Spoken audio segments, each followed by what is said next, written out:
Um bom dia, uma boa tarde, uma boa noite.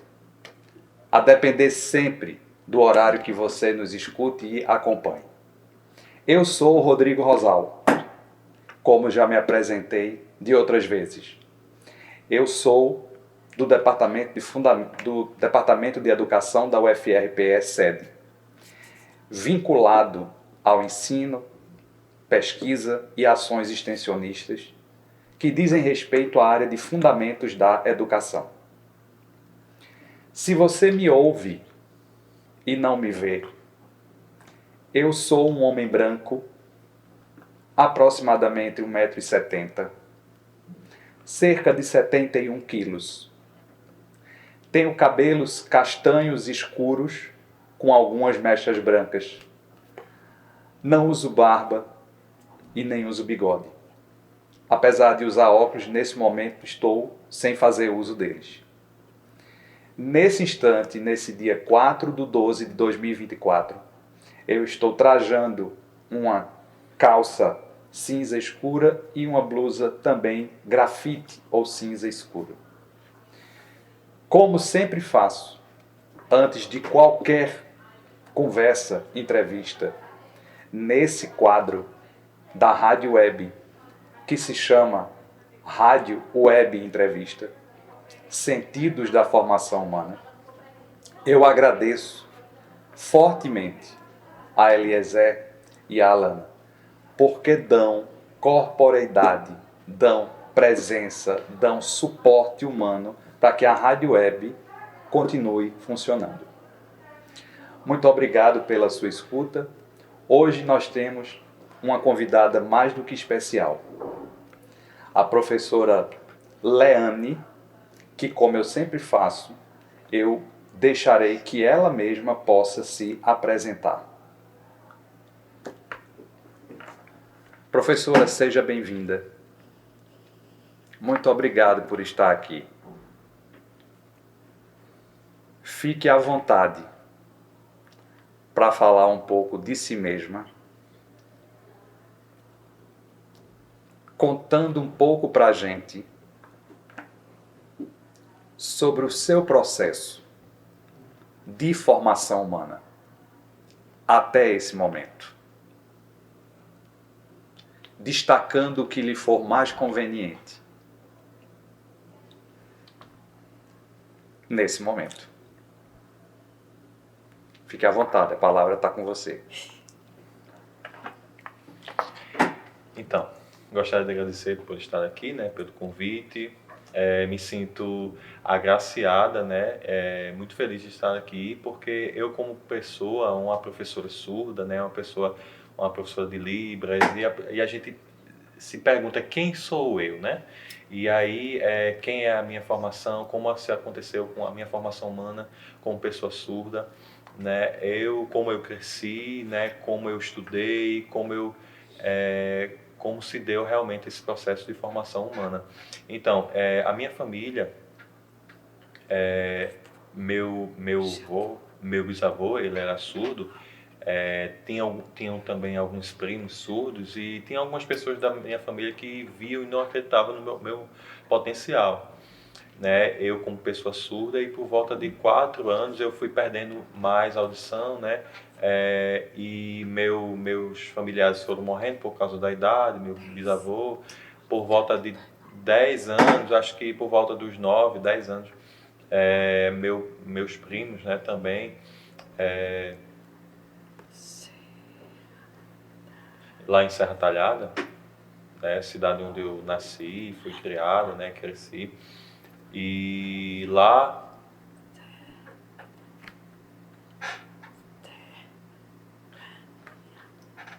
eu de fato eu nasci lá em Sertânia, mas minha família, mas minha mãe, meu pai casou e foi morar lá em Serra Talhada, entendeu?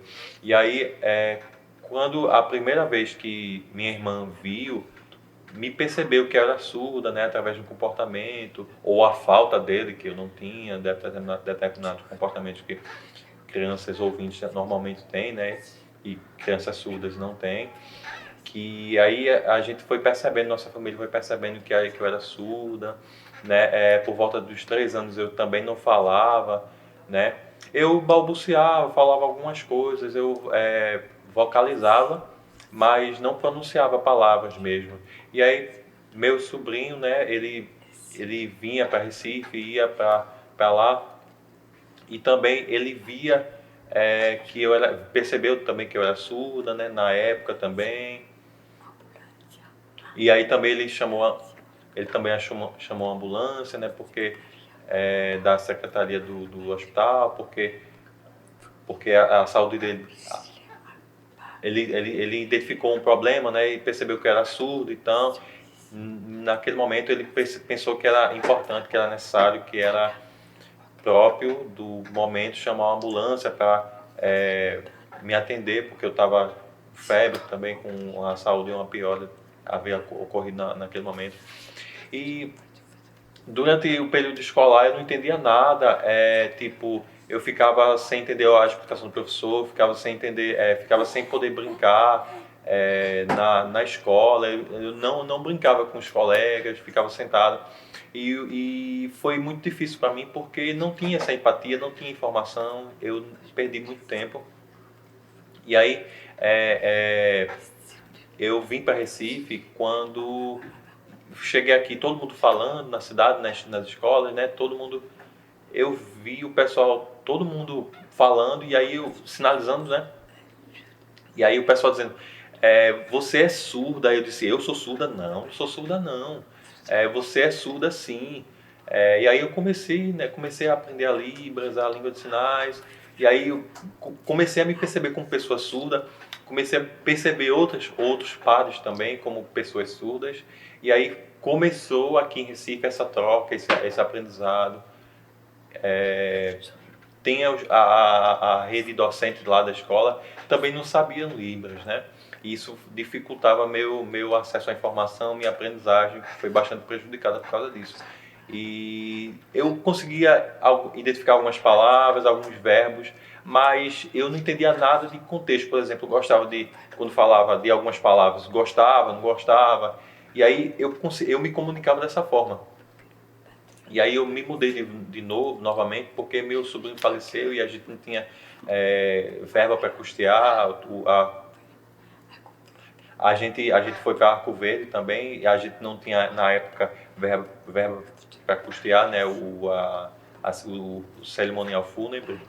Mas aí a gente foi para Arco Verde e depois desse acontecimento, eu estava na escola, todo mundo ouvia que eu era surda, a única surda, e aí eu consegui uma amizade, uma criança ouvinte também, e aí eu não entendia nada do que estava faltando, do que estava sendo falado na escola, e aí eu adormecia, mas aí a aluna dizia, olha, eu tenho que prestar atenção na aula, e aí eu tentava acordar, tentava acompanhar a aula do jeito que dava, mas minha mãe, ela sempre foi incisiva, sabe?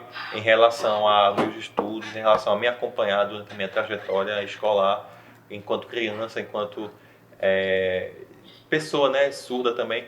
E aí era muito diferente, porque o ensino da minha mãe era um ensino mais contextualizado, um ensino mais voltado, mais especializado, mais voltado para o que eu realmente precisava. Na escola era muito mais difícil porque ela ensinava mais verbos, mais palavras e eu entendia, apesar de entender os verbos, mas eu perdia todo o contexto, entendeu? Então eu quando chegava em casa chorava, dizia: "Mamãe, eu não consigo aprender", mas minha mãe sempre me incentivando, muita coisa acontecendo, né, na época, porque eu tentava entender o mundo, tentava entender como o mundo acontecia, o mundo que me cerca, né, acontecia, como que acontecia, mas aí eu não entendia. E aí eu tentava praticar, eu gostava de praticar esporte, né, também. E aí minha mãe me procurou, cadê Leane? Cadê Leane? Já avisei, nada de encontrar Leane. E minha mãe preocupada, sem saber onde eu estava, precisava me avisar, porque você saiu sem me avisar. E aí eu não sabia, porque não tinha comunicação, não tinha comportamento com a minha família, meu comportamento com a minha família era muito estranho comigo, apesar da dedicação nos estudos. Minha tia veio também para cuidar da gente e falava que não podia fazer isso, fazer aquilo outro. Então, foi assim que se deu minha formação, também junto com minha tia, me ensinando, sendo uma pessoa bem regrada, coisas de etiqueta, né? E aí eu me mudei junto para Serra Talhada, junto com minha família, né? Que é uma família bem volumosa. E aí sempre o diretor da escola, sempre me aconselhando, sempre me falando, olha, você não escuta, você precisa se esforçar, você precisa estudar mais, pegar no livro, coisa e tal. E aí minha nota melhor foi a de matemática, porque eu sabia, né, eu tinha bastante dificuldade no português, né, porque eu não conseguia ouvir, mas quando eu acertava de repente numa atividade, mas na prova trocava algumas palavras na atividade, né? Ela tinha algumas cascas de banana, né, na verdade, na prova, porque tem que ter, né, a didática mesmo do professor, e aí eu me bananava, e aí eu não conseguia tirar uma nota boa. No terceiro ano, no ensino médio, eu cursei o ensino médio aqui em Recife, eu cursei o ensino médio aqui em Recife e depois fui fazer pedagogia na Faculdade Faixa, Faculdade de Ciências Humanas de Olinda, né? E aí eu tinha mais ou menos 10 surdos na sala, tinha uma intérprete só, que ela trabalhava o dia todo e era bastante pesado para ela, né? E aí eu estudando, quando chegou quase no segundo ano de estudo, eu pensei em desistir do curso, pensei em trancar, porque tinha a verba para custear, né, o curso, né? E era difícil, né? Eu era sozinho aqui, mais minha filha, né? E a minha mãe, minha família toda em Serra Talhada, e eu tinha casa própria, mas era difícil o transporte, a locomoção de lá para cá, né? E aí não dava para mim. E aí eu resolvi desistir do curso, mas eu trabalhava como instrutora voluntária, né? De crianças surdas também, lá no Cabo de Santo Agostinho. Lá no CAIC, numa escola chamada CAIC. E aí eu só me pagava a alimentação, transporte, ida e vinda, né? Tudo bem, eu aceitei porque a experiência, né? Porque eu pensava que poderia me garantir algo melhor no futuro. E aí depois teve a comissão de Libras, a gente sempre participando, sempre reunião com pessoas surdas, né? Da diretoria, e aí do Estado também, pessoas representativas do Estado, né? E aí surgiu a oportunidade de eu conseguir um trabalho remunerado, fazer a mesma coisa que eu fazia, só que dessa vez remunerado. E aí eu pude fazer um curso pago pelo Estado.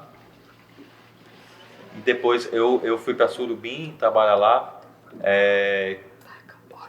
Eu pagava ônibus, né? Mas era difícil de ir, porque às vezes o salário demorava para chegar e atrasava muito, e acabei desistindo também. A viagem era uma viagem perigosa, né, de ônibus, a BR no frio, na noite, lugar escuro, né? Às vezes demorava 2, 3 meses para pagar. E aí, mas que bom, né, que eles conseguiram pagar. E aí eu trabalhei no Subac também, me chamaram para trabalhar lá. E aí eu pensei, acho que vai ser um salário da mesma coisa, vai ser difícil em relação ao pagamento, vai atrasar. Não, mas até que não. Eu não era professora, eu era instrutora, instrutora de Libras. E aí era um contrato de trabalho, eu ensinava crianças, né, crianças surdas, e aí era na modalidade de ensino bilíngue, no qual eu trabalhei lá 18 anos, entendeu? Na referida escola. E aí depois a escola faliu, né, por causa de falta de verba do governo e tal. E aí eu terminei desistindo também. E aí eu consegui também fazer o concurso do Estado da Secretaria de Educação, a seleção simplificada, né? Na verdade foi um contrato que eu consegui trabalho, e também trabalhei no Soares Dutra como uma escola que forma profissionais de tradutores e intérpretes. Depois eu trabalhei na secretaria também da Várzea. E aí tentava conciliar esses dois trabalhos. E aí um dia teve o concurso aqui da Rural, abriu o concurso aqui da Rural. E aí eu me senti, disse assim, nada, eu acho que eu não consigo não, mas eu tenho um irmão, um dia ele disse assim, você não vai fazer não, você não vai fazer não. Eu disse, eu acho melhor o concurso do Estado, mas vai-te embora, meu irmão disse pra mim, vai-te embora menina, porque esse contrato é hoje e não é amanhã, e tu pode perder o emprego e ficar aí de graça. E aí vai, faz o concurso da Rural, porque se tu passar tu vai ser uma efetiva, né? E aí organizei a documentação, a papelada, fiquei nervosa, fiquei angustiada. E depois, quando eu vim, e aí quando vim para a prova, né, para fazer a prova, e aí foi sobre o tema, né? E eu conheço o tema sobre morfologia, né? E aí, eu conheço o tema, vou fazer. E aí, porque eu já tinha estudado antes, né, sobre o que poderia cair, português e tal, né, sempre tem no e tal. E aí tem no Ceará também. Lá no Ceará, o UFC, né? Lá no Ceará tem um polo de Fortaleza. E aí, de 15 em 15 dias eu ia para lá estudar, né? E minha vida era bastante sofrida porque não tinha valorização, né, na época. E o salário era pouco, eu trabalhava em vários lugares, mas sempre com essa perspectiva, né? Sempre com a mesma condição. E aí vim trabalhar aqui, comecei trabalhando pela tarde. E aí pensei, não sei do futuro, mas eu vou esperar, né? Talvez eu precise me organizar, né? Melhor, minha melhora, né? Para o futuro, entendeu? Eu só estava pensando como que minha vida poderia se organizar, como é que eu poderia, qual era a saída, qual era o caminho que eu poderia trilhar para me valorizar, para valorizar minha carreira. E aí, meu sobrinho sempre falando, vai-te embora, você consegue. E eu disse assim, realmente, eu já sou formada, né? E aqui na Rural, quando abriu o concurso, meu irmão ficou pegando no meu pé, eu disse, eu vou fazer, a prova passei, fui bem na prova. E à tarde teve o exame prático, né? Em Libras, e à noite eu achei que não tinha conseguido, e aí quando eu vi que eu passei, não, mentira, passei, não, tu passou, não, mentira. Aí quando eu vi meu nome na lista, eu disse, graças a Deus. E aí já fazem, né? E aí foi uma prova que foram 4 surdos, 5 ouvintes. E aí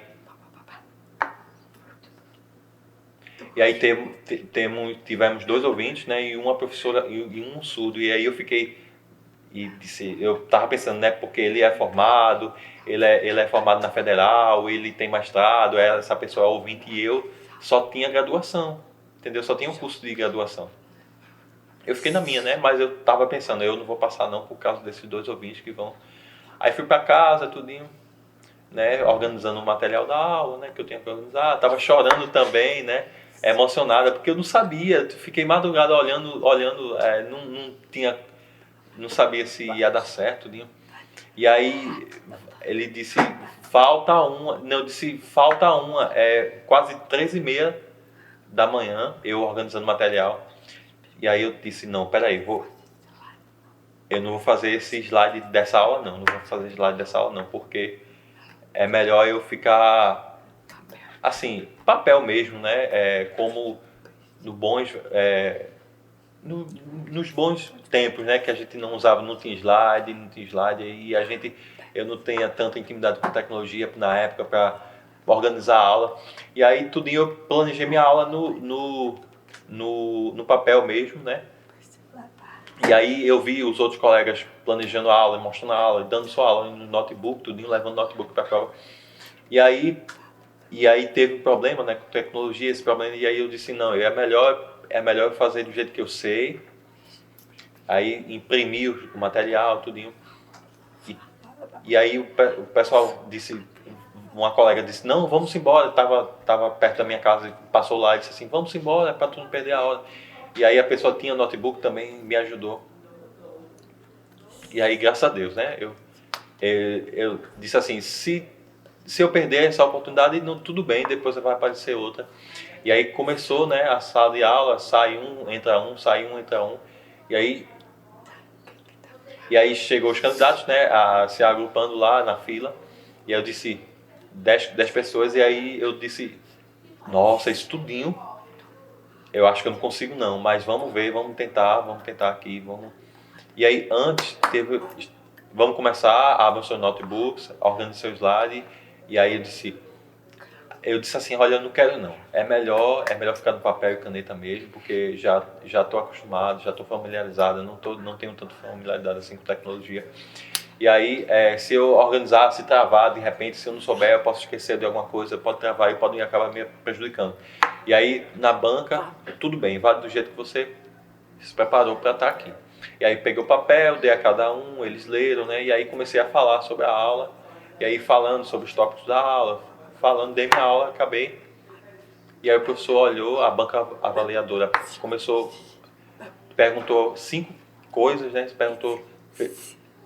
Se não tiver, por exemplo, se não tiver papel, se não tiver tecnologia, como é que você vai adaptar a sua aula para as novas tecnologias? Aí eu disse, sim, mas a gente pode adaptar, porque a gente tem que se adaptar de acordo com o ambiente, né, que a gente está localizado. Cheguei em casa, chorei, né, e depois me organizei, né, e depois quando eu vi, passei, glória a Deus, né, passei, que bom. E aí me senti muito feliz. E aí comecei a trabalhar, vim aqui trabalhar na Rural, e aí uma pessoa que foi chamada, e aí foi comigo e me encontrou e disse assim, olha, eu preciso de ajuda, porque você é surda e você sabe que Aí eu percebi que a pessoa queria copiar meu plano de aula, queria saber, meio que plagiar, né, minha experiência. E aí eu disse assim, desculpa, mas eu não posso, porque você precisa adquirir sua própria experiência. Eu também estou começando igual a você agora, aqui. Eu também tenho uma metodologia diferente, uma didática diferente. Então, você encontrar o seu caminho, encontrar o meu, né? Porque eu gosto de trabalhar junto com intérprete de Libras, assim. Mas, assim, instrutor e professor de Libras é diferente, né? Porque se a gente começar a dar atenção ao intérprete mais do que ao professor que é surdo, a gente vai acabar esquecendo da pessoa surda, acabar desprivilegiando a pessoa que é surda, né? Então, eu não queria trabalhar com essa intérprete, né? Por causa disso. É igual ao inglês, né? Se a gente para de estudar o inglês, um idioma estrangeiro, a gente acaba esquecendo. Então, é importante a gente ter por exemplo, dentro da sala de aula, não é interessante ter um intérprete, né? Porque justamente como é aula básica, a gente pode ver a imagem do professor e pode associar os sinais dentro do contexto que está sendo dito. Por exemplo, no contexto de biologia, eu fui para lá e aí a coordenadora disse, eu sempre explicando as coisas em Libras, e aí ela se acostumou de tanto me ver, de tanto me ver no corredor, de tanto me ver todo dia na Libras, ela já se acostumou. Ela não precisou fazer curso de Libras, mas ela trabalha lá no DQV. A gente se conhece também lá. Na verdade é outra situação do DQV, né? No departamento de qualidade de vida. E aí o pessoal também lá, de tanto me ver lá, já se acostumou com minha língua, já entende o que é que eu quero. E aí 2 anos de trabalho, eu não tenho vergonha de chegar num lugar e me mostrar como pessoa surda, entendeu? Então, quando alguém me convida para estar em algum lugar, eu digo sempre, vamos lá. Às vezes as pessoas com vergonha, né? Mas eu sempre falo que eu sou Leandro, eu sou professora surda, não em tom de deboche, mas em tom assim, de igualdade, de entender que eu sou uma pessoa surda, que uma pessoa surda também conhece, que pode estar nesse lugar, que pode ocupar esse espaço, né? Pode ocupar o espaço de um professor, de um coordenador, de um reitor, né? Quem sabe? Então a sociedade precisa entender que a pessoa surda, ela também é capaz de alcançar esses lugares, né?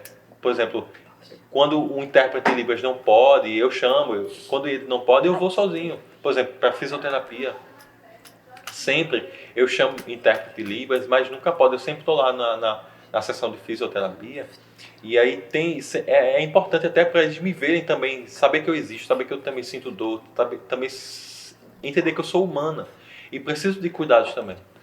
né? Mas muitas professoras também não sabem Libras, e aí também eu tento sempre estabelecer esse contato, esse relacionamento.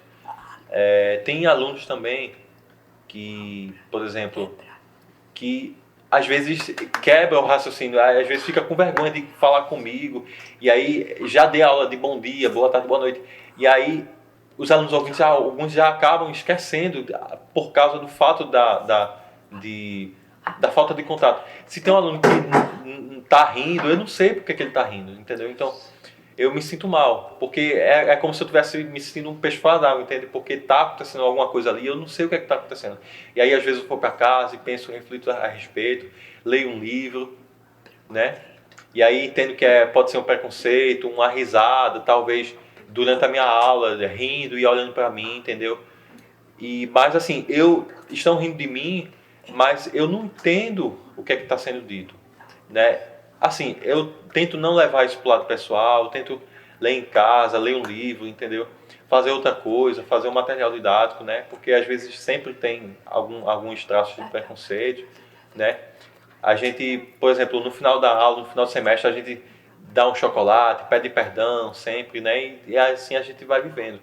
Então, o mais importante não é guardar a mágoa, não é levar para si, é sempre entender que talvez nem seja comigo. Às vezes a pessoa pode estar rindo, olhando para mim, mas nem sempre, não necessariamente é comigo, né? Então, às vezes eu posso me sentir mal, mas eu entendo que não necessariamente é comigo, né? Aquela situação. Eu posso fazer pergunta? Também lá no... Às vezes, quando está comendo lanche, né? Preciso socializar, né? Também com o motorista, também com o pessoal da vigilância, o pessoal que é terceirizado aqui, né? Também eu amo dar um bom dia, dar boa tarde, boa noite. O sorriso do rosto é tudo, né? Pode ser. Eu estava acompanhando a evolução que ela começou a disponibilizar para a gente sobre a vida dela, a construção dela pessoal. Desde a mais tenra idade, menininha, a primeira percepção que ela tem da reação dos familiares. E eu gostaria de, se ela pudesse, complementar um pouco o que ela já trouxe, a partir de algumas dúvidas que eu tenho. Se eu entendi bem, ela nasceu em Sertânia.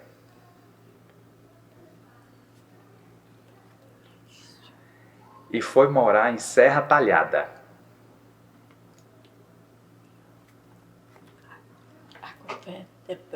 Arco Verde, depois Serra Talhada. Arco Verde, depois Serra Talhada. Arco Verde, depois Serra Talhada. Mas passou um tempinho em Recife.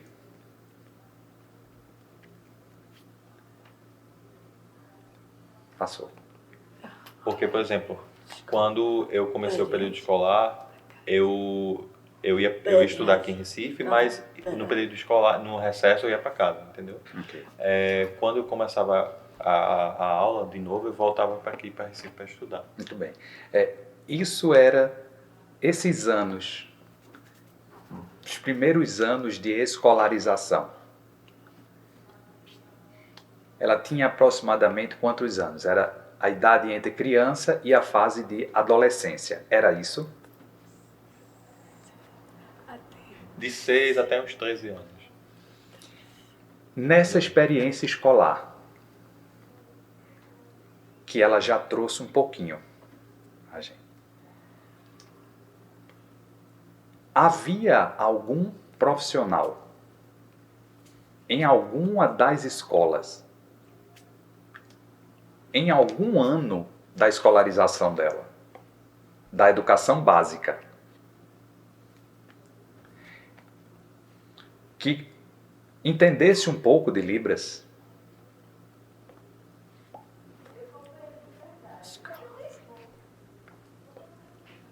Nenhum. Nem. Alguém, Só minha irmã. alguém ou alguns tinham sensibilidade de tentar se comunicar com você, Mesmo sem saber Libras? Não, Vergonha. as pessoas tinham vergonha. Porque era uma vergonha misturada com preconceito, entende? Porque, não, deixa ela tá bem, tá ali quietinha no canto dela, entende? A gente trabalha em grupo, por exemplo, não sei fazer, não, ela não sabe fazer, eu só fazia com minha irmã, durante a tarde, né, que era o período escolar, mas os colegas tinham vergonha, não sabia falar, não sabia escrever, não sabia como se comunicar, como chegar, né? Ela destacou o papel da mãe e de uma tia. Eu queria saber se elas eram professoras Sim, e sim. se A mãe era professora de português e parece que minha tia era professora de história. Al- Entendeu? Eu não lembro, eu não lembro o nome. Eu não lembro o nome, que Atuação. a atuação profissional, porque mudou a nomenclatura, né? Faz muito tempo, né? magistério, escola normal, tanto faz. É só para saber a formação delas. Ela não era graduação, não. Ok. A minha mãe, ela tinha faculdade, era formada, sim, mas minha tia também tinha graduação, lembrei. Elas sabiam Libras? Sabia não, só Como é que a Como sua alfabetização se deu? O seu contato com o português escrito? Era mediado por elas duas.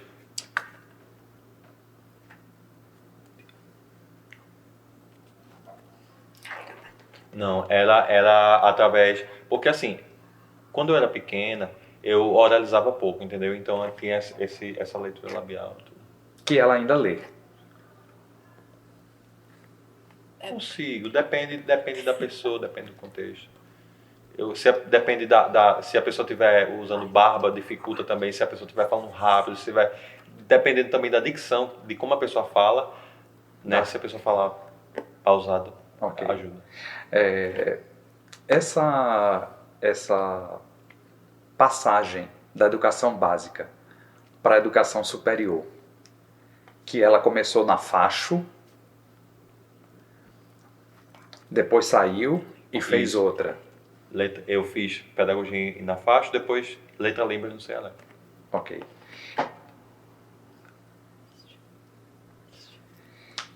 A partir de quando ela começou a ter contato com outras pessoas surdas?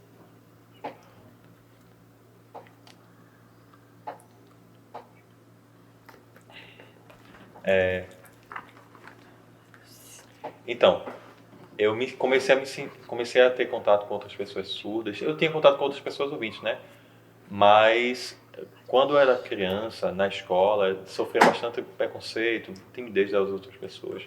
Mas quando eu fui para Serra Talhada, tinha algumas pessoas da minha família, por exemplo, um primo que a gente sempre mantinha contato, a gente marcava para ir em casa, estudar, alguma coisa assim. Vem para casa para estudar. E aí vai ter lanche, não sei o quê. Aí os primos vinham, né? Lá para casa, a gente se reunia, estudava, brincava, discutia. A hora do lanche, aí todo mundo se reunia, brincava e falava, conversava besteira, não sei o quê. E depois ia para casa, né? E aí eu me sentia bem, mas assim, minha experiência de fato era com pessoas ouvintes. E aí essas pessoas tinham vergonha, tinham timidez de se comunicar comigo. Depois, na faculdade, eu fiz a faculdade só com pessoas surdas. Só com pessoas surdas lá no Ceará. E aí foi essas fases da minha vida. O magistério lá na faixa foi algo meio conturbado, assim, foi meio misturado. Tinha algumas pessoas surdas, tinha algumas pessoas ouvintes, né? Mas assim, tinha uma coisa que eu esqueci de rememorar, que eu me formei recentemente no mestrado, né? Eu esqueci de falar, né, agora, nesse momento. Eu me formei no mestrado aqui mesmo, na Rural, né? E antes do mestrado, eu, 2000, do- eu me formei da faculdade em 2011. E aí eu via a oportunidade, eu queria fazer mestrado, mas só tinha em outros locais longe, Santa Catarina, e aí eu não vou sair daqui para ir para Santa Catarina para fazer o mestrado. Como é que minha vida seguiria se eu saísse daqui, deixasse meu emprego e tentasse essa aventura, né? E aí não dava para mim, mas assim, não tinha essa questão da segurança, né? Eu não me sentia segura para fazer, não tinha essa segurança para fazer o mestrado, mesmo se estivesse aqui, por exemplo. E aí abriu sempre mestrado na Federal, eu sempre via, eu vou fazer. E aí outra pessoa dizia, não, vai não, porque é muito texto, é muita coisa, não conseguia, é muita coisa, tem que ter isso, tem que ter aquilo, tem que ter muita coisa, o currículo, experiência profissional, não sei o quê. E aí também eu tentei na Unicap, muito caro lá, né? E aí eu tentei, eu não vou deixar minha casa desvainada para ir tentar viver uma aventura da qual eu não sei se eu vou conseguir dar conta. E aí o professor Humberto. Então, aí teve o professor Humberto, conversei com ele, professor, e aí ele foi me dando uma dica de como fazer, e aí eu tentei o mestrado na área de letras. E aí junto com Vicência, né? E aí a professora, por favor, me ajuda como é que eu consigo fazer o mestrado, não sei o quê. E aí abriu para a seleção. E aí abriu a seleção do Progel. E aí eu fui me organizando, né, tentando fazer, e aí eu não consegui da primeira vez. Da segunda vez eu tinha algumas coisas erradas e eu também não podia, né, tentar entrar, tipo, de outros meios ilícitos, né. E aí depois me esforcei bastante, me organizei, e aí mandei a proposta e foi aprovada. E aí, em primeiro lugar, eu passei, e aí consegui cursar o mestrado, começou as aulas, e aí o professor me via como pessoa surda e aí sempre perguntando, EAD, né, remoto, no ensino remoto, por causa da pandemia, né, da Covid-19. E aí foi bastante difícil, porque tinha aula remota e questão dos intérpretes, e aí não tinha intérprete de Libras durante a pandemia. E aí a gente tentava elaborar o texto, redigir o texto, né? E aí quando eu consegui me formar, graças a Deus, e aí foi pensar na possibilidade de cursar o doutorado. Só tem lá em Santa Catarina, não sei o quê, em Floripa, né? Florianópolis, João Pessoa também tinha doutorado, e aí disse, eu não quero sair daqui para ir para outro estado para fazer isso. Mas aqui abriu doutorado pela Renoem. A Renoem. E aí, só pessoas ouvintes, e aí eu disse, eu vou tentar, me organizei, pré-projeto, né? Vi as áreas de interesse, né? Biologia, educação, tudinho, letras. E aí mandei, também tinha um intérprete, né? A gente estava ensaiando, né? Porque o pessoal lá não tem experiência, né? Com Libras. E aí apresentei, né? Minha proposta. E aí ele pode não saber, né? Porque dependendo do professor. E aí teve a prova de avaliação. E aí sobre o quê? Vai ser em Libras, porque assim, eu não fiquei nervosa, né? Eu tentei disfarçar, controlando, né? Porque o pessoal não sabia Libras. E aí, mas eu tentei me organizar do jeito que deu, combinando com o Nácio também para organizar o intérprete de Libras, né? Para me acompanhar. E aí perguntei sobre o tema. E aí também eu junto com a intérprete de Libras, a gente foi se organizando, ensaiando, treinando, testando, né? E aí eu estava bem nervosa, apesar de não querer externar. E aí fizeram muitas perguntas, meia hora de perguntas. E aí eu sempre respondendo, por exemplo, literatura surda, como é que se dá, não sei o quê. E aí a gente acabou o exame, mais ou menos. Eu não gostei da minha prova, eu tirei 7 na minha nota, não gostei. Mas assim, não é muito do que a gente quer. Eu queria ter uma nota melhor, é uma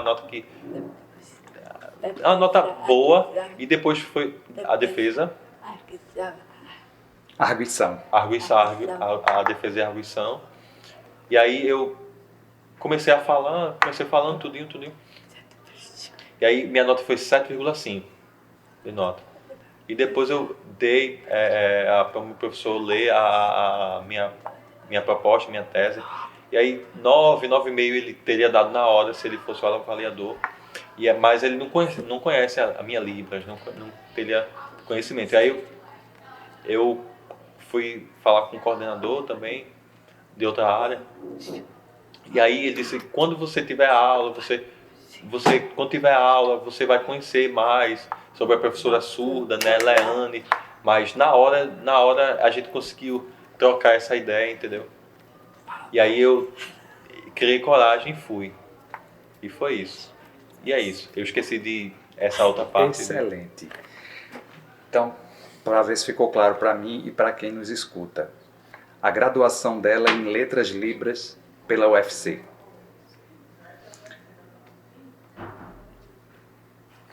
Isso. E ela fez mestrado aqui na UFRPE.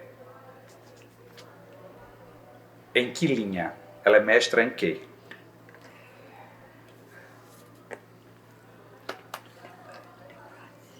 Estudos em linguagens. Muito bem.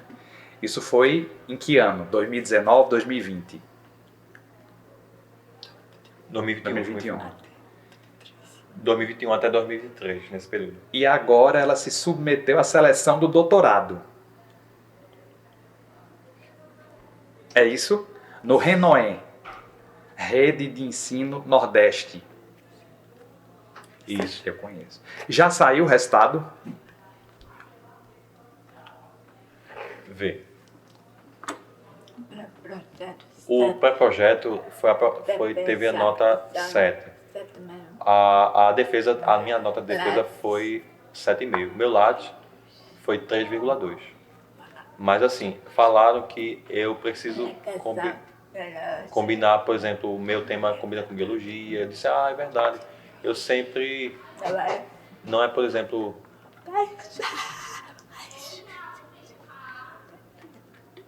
Aí quando eu vi a minha nota, eu comecei a rir. Porque eu não sabia, assim, de nervosa, né? Assim, eu vou tentar mais experiência, né, nessas áreas. Porque, assim, eu escolhi doutorado na área de biologia, mas porque lá o local não tem vocabulário linguístico em Libras, terminologia. Eu acho que a gente precisa incentivar o uso da Libras nesse contexto de biologia. Na área de linguística já tem bastante surdos doutores, bastante surdos mestres que estão investindo nessa área. Mas na área de biologia, na área das ciências biológicas, é bem mais escasso. Então eu vou tentar ser uma das pioneiras, né, nessa empreitada.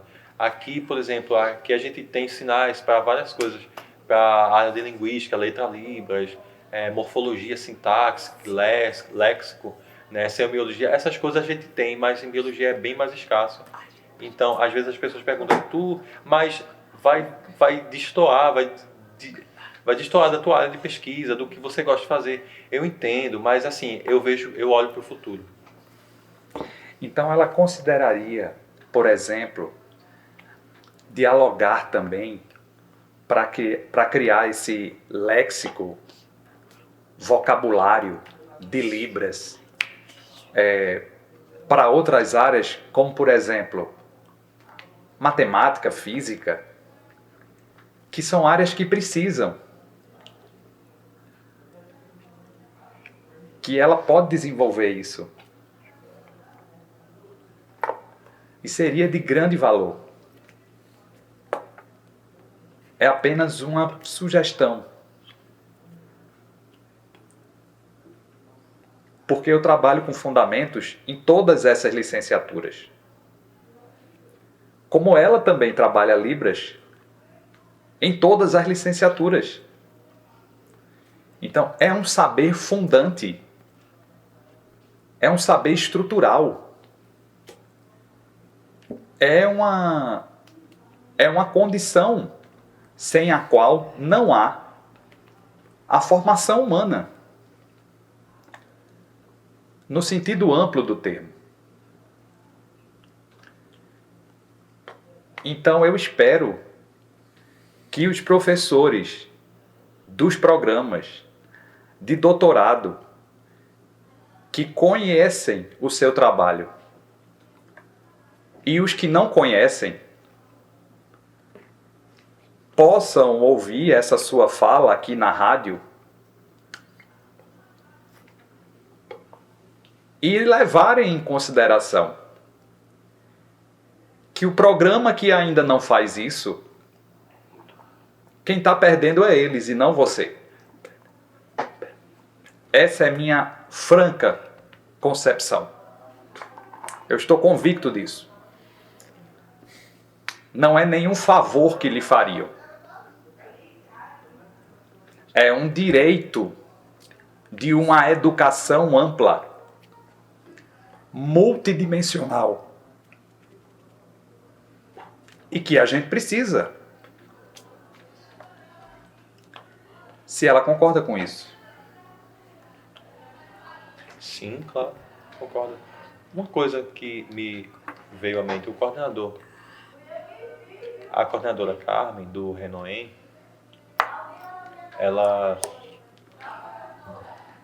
eu estava querendo saber quem era a coordenadora, né? Elisângela Tavares era a antiga coordenadora do Renoem. E aí eu tentei contactá-la, mas não foi possível. E aí um ano se passou, e aí eu tentei novamente, fui tentando. Abriu novamente a seleção do doutorado para o Renoem. Foi informação, né, na página de informações sobre o Renoem. E aí eu vi lá que a coordenadora era a Carmen. E aí eu também chamei o professor Rafael Emil, que também é professor da casa, uma pessoa surda também. E ele também não tinha tempo, eu também não tinha tempo de organizar meu projeto, eu acabei não tendo tempo. E aí eu tentei contactá-lo, mas também não foi possível. E aí, porque ele é da área de tecnologia, né, da educação, ele passou para o doutorado. E aí eu perguntei para ele, olha, quem é Carmen, a coordenadora? Aí eu mando para a tua localização. Aí cheguei lá no prédio de biologia e aí tem lá Carmen, né, coordenadora do Renoem. Aí eu chamei o intérprete e fui lá, olá, tudo bem? Sou o professor Leandro Cordeiro, aqui da casa. E aí, olha, eu preciso saber de informações mais claras sobre o doutorado da Renoem, porque assim, ela falou que não conhece meu perfil de Libras, não conhece a minha proposta da criação de léxico. O sinal dela é esse, sinal da comunidade surda. E aí ela falou que não conhecia, né? Até então não conhecia, não sabia nada de Libras, não sabia nada do meu projeto, da minha proposta. E aí quando a gente se contactou, quando a gente se viu, ela aceitou de fato essa proposta, tudinho. E aí depois, em um momento posterior, eu acabei me desencontrando com ela em relação porque ela não poderia estar na banca, né? Porque ela já tinha me contactado e ela não poderia deixar a questão pessoal influenciar, né, na avaliação, e precisava ser outro profissional para me avaliar minha proposta, minha tese, minha arguição, entendeu? Então, e depois eu escolhi um professor chamado professor Geraldo, e também não conhecia, e aí ele trabalha como professor de sociologia, professor de sociologia, e aí eu o escolhi, conversei com o Carmen, olha, se a nossa linha de pesquisa não bater, como é que a gente faz? E aí Carmen falou, se o professor Geraldo não quiser você como pessoa surda, eu vou lhe aceitar. Eu levanto a mão e lhe aceito. Aí eu disse, olha, tudo bem, a gente se organizou. Aí eu passei, né? E Geraldo aceitou e eu fiquei, aceitou, que bom, ele foi tá sendo aceitou ser meu orientador. E aí eu disse, precisa de intérprete de Libras, né? Porque durante a orientação, né, do cronograma, tudinho, organizar tudinho. E aí Geraldo aceitou. E aí tem outro professor também que eu não sei. não lembro o nome, falou, mas eu já tinha o escolhido. Muita gente que eu não conheço que acabou aceitando minha proposta, me aceitando como pessoa surda Muito dentro bem. do doutorado. Muito bem. Fico feliz com isso. Eu queria que ela falasse um pouco sobre a experiência dela como professora aqui. Se as aulas dela em Libras, se a maioria da turma é ouvinte, se ela conta ou não conta com tradutor e intérprete, e como é que ela percebe o grau de disponibilidade, de interesse, de dedicação, de boa vontade de aprender um pouco de Libras e se comunicar com ela. Como é que a aula flui? Porque só são 60 horas de aula. E aí? Verdade. Quando eu cheguei aqui, na verdade, antes, eu falei que a gente sempre fala, não, rapaz, tu precisa do intérprete de Libras durante a tua aula. Aí eu disse, como eu já expliquei, né? Se eu chamar o intérprete de Libras, a nossa acuidade visual fica prejudicada porque os alunos ouvintes que não sabem Libras vão ter esse recurso do intérprete de Libras estar lá falando o que a pessoa está sinalizando. E aí a gente precisa cortar meio que essa audição, esse recurso do intérprete e focar na Libras.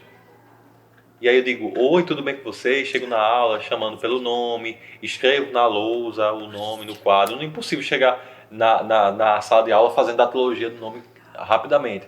E dizendo assim, olha, eu sou Leane, é muito bonito estar aqui. E aí os alunos se emocionam, os alunos demonstram interesse. A gente vê no rosto deles estampado. E aí eu faço, meu nome é Leane, com o meu nome já escrito no quadro, meu nome é Leane, faço datologia, material da aula já preparado, divido o pessoal em grupos, né? Tem atividades. Porque assim, antes, quando não tinha internet, a gente distribuía papel, né? A gente imprimia e distribuía papel. Escolhia uma palavra para apresentar o sinal, e aí C-A-S-A, o que é que significa? Né? E aí eu fazia e a pessoa escrevia no quadro. Mas com o advento da internet, mudou bastante, né? Mas assim, por exemplo, durante a minha aula, eu uso livro, por exemplo, um livro de história, de Libras, de linguística, né? Eu organizo o material e depois, quando estou na rua e aí faço assim, oi, bom dia, tudo bem? Igual a gente conversando, né, no corredor, na rua, é muito importante para a gente se comunicar em Libras. Também é muito importante o seguinte, lá no RU, eu já fui no RU, quando eu fui no RU, eu perdi o horário. Quando eu perdi o horário falando com os meus alunos, almoçando, eu abaixava o olhar para comer. Quando eu levantava o rosto, o aluno passava, oi professor, bom dia, oi professor, boa tarde, oi professor. E aí o tempo passou que eu nem vi. É melhor estar eu no corredor, professor, os alunos, a maioria me conhecem, oi professor, bom dia, bom dia, bom dia, bom dia, bom dia, né? E aí também, por exemplo, parece que eu sou um vereador, uma vereadora, estou falando com todo mundo, conheço todo mundo me conhece, né? Porque todo mundo, é por isso que é importante a Libras, né? Por isso que é importante retirar o recurso do intérprete de Libras dentro da sala de aula, entendeu? Às vezes a gente tem aula que tem 2 horas, tem aula que passa 3 horas, né? Dentro do curso de pedagogia, né? Por exemplo, e aí só a aula dela, e aí a gente tenta organizar uma didática legal para passar o tempo, né? Para ser bem criativo, para ser uma didática de forma bem lúdica. E aí, no curso de pedagogia é mais importante porque no futuro eles vão lidar com crianças e possivelmente com crianças surdas, né? Então é impossível que uma pessoa que passa pelo curso de pedagogia sem aprender Libras, né? Também, duas coisas. Tive duas orientandas. E aí que queria saber sobre alfabetização e letramento, e a outra queria saber sobre literatura surda. E aí eu dei a explicação E elas adoraram. Elas apresentaram trabalhos em Libras, trabalhos em equipe, né? E aí a gente para e pensa que, por exemplo, durante uma aula prática, uma apresentação de seminário, né? E aí a gente coloca uma citação, né? Autora.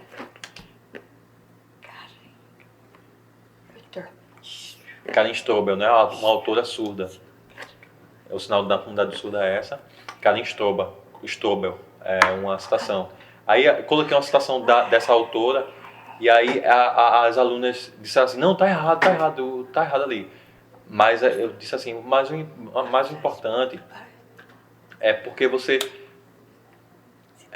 porque é um tema de citação. Quando a gente muda, é dela, entendeu? A gente não pode copiar e adaptar do jeito que a gente quer, a menos que exista uma autorização. Por exemplo, Marcos Bagno é um autor também da área de linguística e aí ele explica sobre a língua de sinais, né? Ele fala sobre o preconceito linguístico, essas coisas, e ele explica várias coisas que a gente pode usar em sala de aula, recursos que a gente pode utilizar em sala de aula com os alunos. Recursos esses que eu não consegui me dispor antes, né? Em outros tempos. Outrora, Cara de pau. às vezes precisa também ter cara de pau, às vezes precisa. Isso. Né? Essa acessibilidade pedagógica e atitudinal, Pode. ela encontra hoje um pouco mais presente nas escolas de educação básica, privadas ou públicas, que seja do conhecimento dela,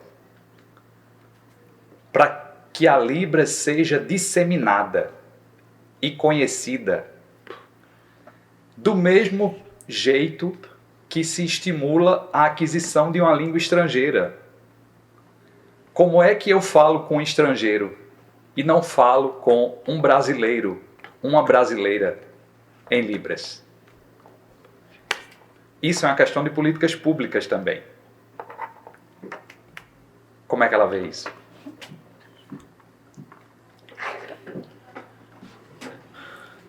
De verdade, outrora não tinha essa preocupação com ensino bilíngue, escola bilíngue.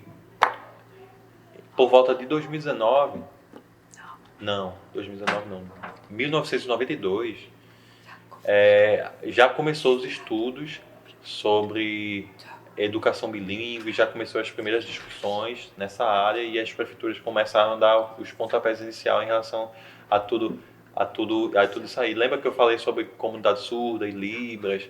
E aí eu preparava uma metodologia didática na qual era contemplado o ensino da Libras para 15 alunos surdos, né?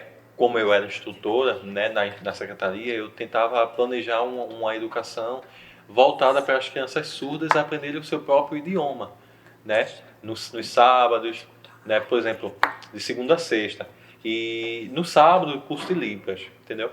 Como L1 para surdos. E aí eu tinha que desenvolver uma metodologia igual a das ouvintes, entendeu? Porque os alunos, eles se sentiam assim meio incomodados, mas, por exemplo, eu como professora surda, eu dentro da sala de aula, no estado, também eu também na prefeitura, e aí eu comecei abrindo o leque, abrindo os horizontes para ver essa possibilidade de trabalhar realmente a educação bilíngue para pessoas surdas como L1, Libras como L1. E aí como que eu posso ensinar português para a pessoa surda? Como é que eu posso ensinar português através da língua de sinais para a pessoa surda, entendeu? São estruturas diferentes. Por exemplo, o português não segue a mesma estrutura da Libras. A Libras não tem a mesma estrutura linguística do português. O surdo precisa aprender a Libras como língua primeira, como língua materna, e aprender o português como língua segunda, L2, e na modalidade escrita, né? Então, é importante também ter a disciplina de Libras na escola particular. A Libras como disciplina em escolas particulares também. Então, é possível trabalhar assim. Muito bem.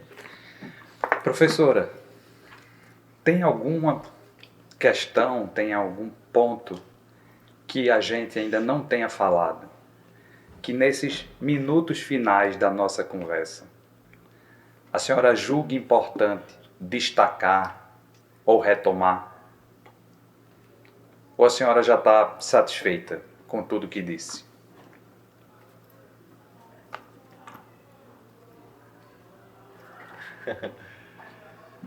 Quando sai, eita, Quando eu sair, eu vou lembrar, eita, eu acabei esquecendo de falar aquilo.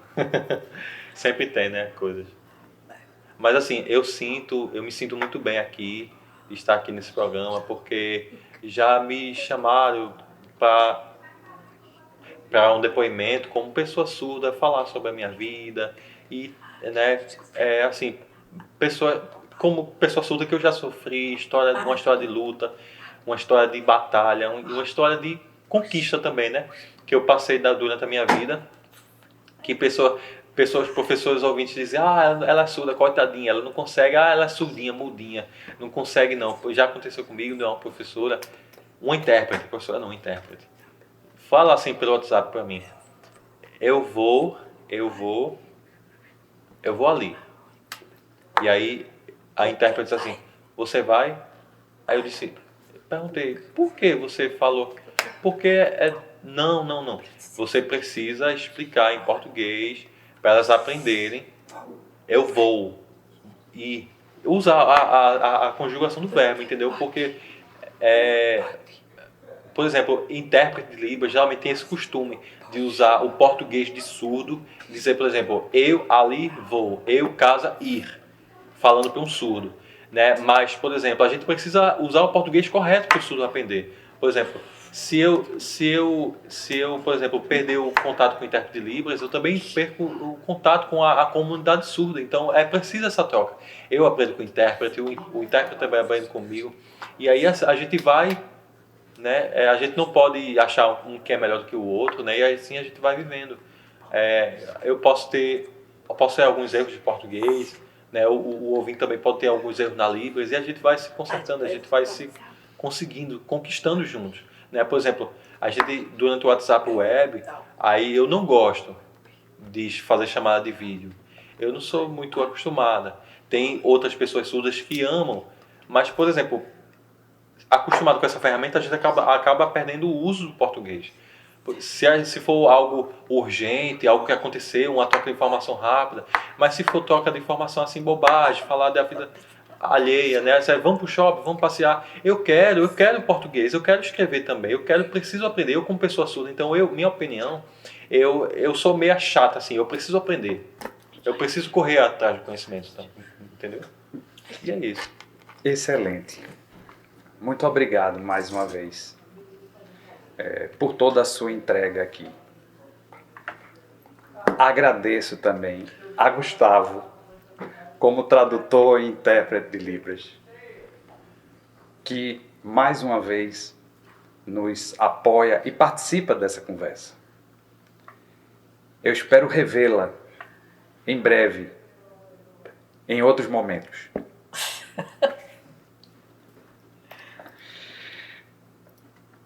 Eu quero agradecer a você que nos escutou, a você que venha nos assistir.